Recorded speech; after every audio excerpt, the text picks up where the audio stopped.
So I often use a mirror, and it's a really good aid to enjoying the sensation of the space more. By taking the mirror up to my eye, I can look at the landscape, which is now upside down.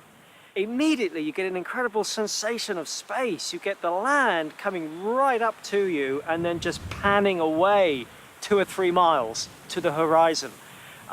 It's very graphic, and it's almost a shock.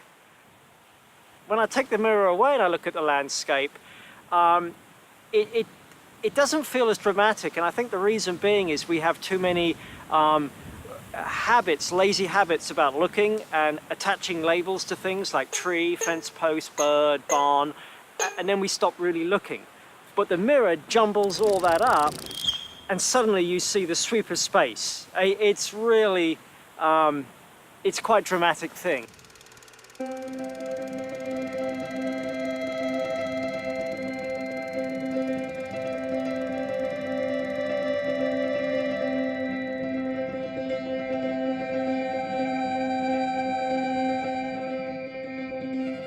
But what I noticed was it was an area of rapids.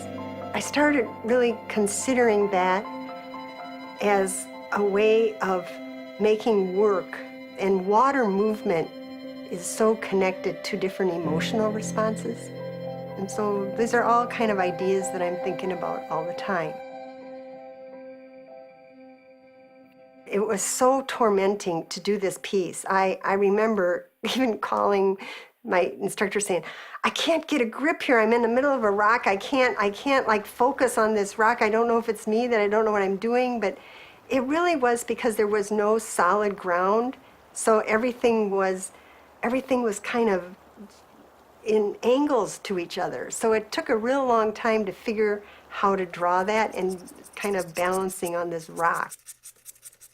Because if you looked at the drawing, you might get a sense of chaos going on or something, the mark making, but when you amplify the mark and amplify the scale, that sensation of threat really came through. I realized then I knew why I needed to make a larger scale work. You can have a shadow of a twig, and it could become an animal, or it could become a sword, or it could become any number of things. It's not necessarily, its own literal reflection.